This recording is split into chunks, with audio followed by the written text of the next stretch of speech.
Now for our story. At Del Shipley's popular nightclub in Chicago this evening, the first floor show was just getting underway. There was a good crowd in the Golden Peacock, and the opening number, a torchy rendition of St. Louis Blues, got a big hand. Then the MC announced a new act, and the crowd focused its attention on the pretty young woman, Lisa Fenner, whom Aunt Mary had befriended and introduced to Del. Lisa danced gracefully. Her technique was flawless, her costume attractive. But something was lacking, the something which makes for success or failure in any performance. An assurance, perhaps, a spontaneous quality which projects itself to the audience. As she finished, there was a polite little spatter of applause which died out as quickly as it began. Then people turned back eagerly to their drinks and food. In the rear of the room, near the hat check stand, an attractive, well-dressed young man had watched Lisa's performance with concentrated interest. After Lisa's exit, he called for his hat from Doris, the check girl, who hands it to him and picks up the change he throws absent-mindedly on the counter.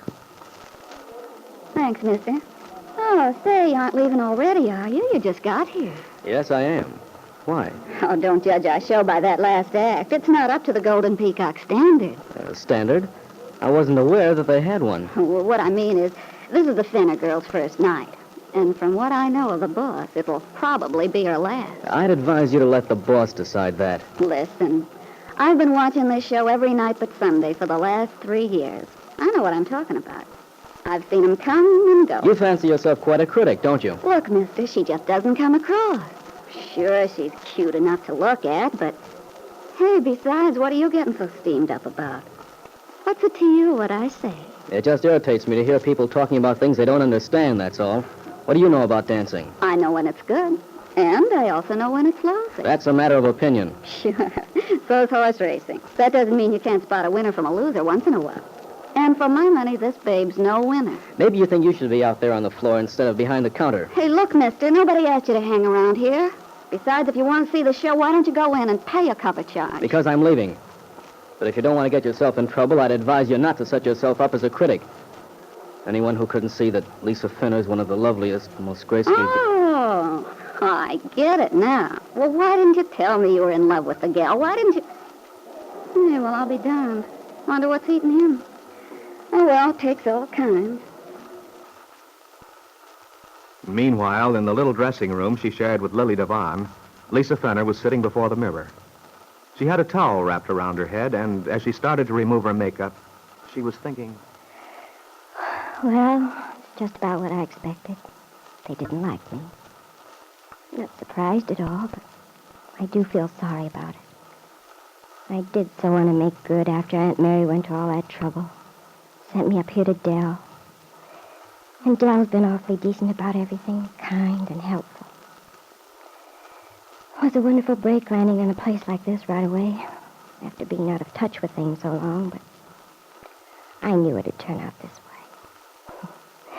I suppose Aunt Mary'd say that's why I failed. But if I'd believed in myself, I would have been all right. I couldn't believe in myself. I knew I'd be no good alone, without Larry. Hey, what gives? Oh, hello, Lily. What's the idea of taking off your makeup? Well, Look, kid, maybe you're used to the kind of joint where they have only one show an evening, but we have to go on again in an hour and a half. Remember? Of course I remember, Lily, but... Well, you'll just have to turn around and put all that stuff back on again. I don't think... What's the matter? Weren't you satisfied with your makeup job? Honestly, see, you look swell. Lily, Well, you'll think I'm crazy. Oh, I do already. But I like crazy people. They make me feel at home. No, I'm serious. I'm not going out for the next show, Lily. You're not? No, I just can't. Oh, but that's crazy, kid. Absolutely. I told you you'd say I'm crazy. Well, sure, but I didn't expect you to be completely bad. I'm not. It's just the only thing to do. Well, I don't get it. Well, you saw me dance, didn't you? Sure. And you were terrific. No, I wasn't, Lily. Don't try to kid me. I was awful, and I know it. Ah, nuts. You're just having first-night jitters or something. You haven't danced for a long time, so naturally you were a little nervous. It wasn't just that. You know better, Lily. Look, baby, don't tell me what I know and what I don't. I've been expecting Del to come in any minute. Tell me I'm through. You don't know Dell very well if you thought that. That's not the way she ticks. Dell's been in show business long enough to know that anybody gets cold feet making a comeback. Stop it, Lily. You know very well they didn't like me. I don't know any such thing. Besides, it's a lousy crowd tonight. They wouldn't give a tumble if Fred Astaire went out there with Gene Kelly and Bill Robinson. No. You got a nice reception, Lily. Yeah? Well, that's only because they're used to me. I'm comfortable like an old shoe. They know how I work and just what I'm going to do next, so they don't even have to pay any attention. They can go right on feeding their faces without missing a thing. You're awfully sweet, Lily, but it's no use. I'm just no good. Lisa, listen. Oh, I can't expect Dell to take a chance on me. She'd lose customers. Everybody practically fell asleep. Look, kid, Dell's a smart businesswoman, I grant you. But she's also a human being, and a darn good-hearted one.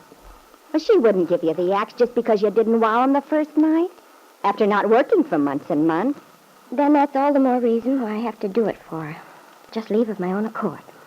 Besides, you can't leave now. Not unless Dell has someone to replace you.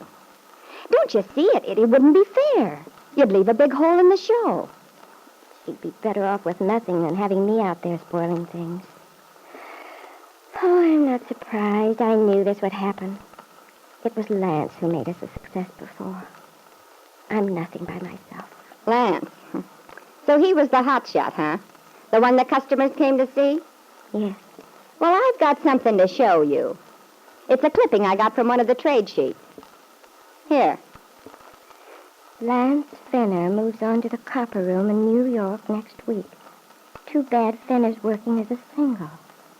Though his routines show a certain finesse, they lack the polish and high caliber of previous seasons. Maybe he'd better look for another partner.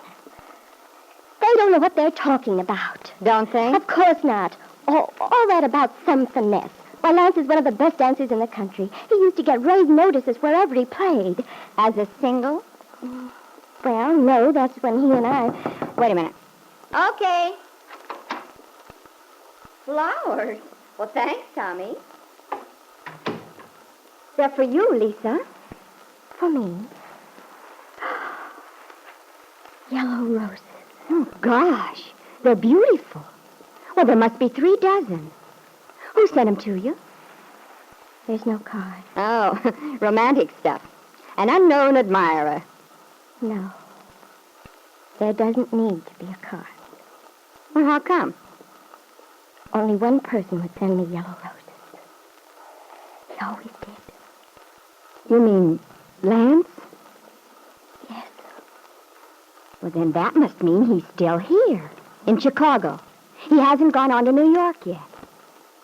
Maybe he changed his mind. I don't know. But you'd sure like to, wouldn't you, baby?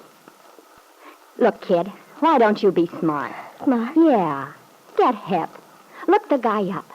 Tell him you're sorry about whatever you're sorry about and start all over. Oh, I couldn't. I just couldn't. Well, why not, for the love of Mike? Honest, if you don't, you're going to kick yourself all around the block later. So help me, you are. Maybe you're right. But even so, I can't. I'd like to. I'd give anything to. But I can't face Lance.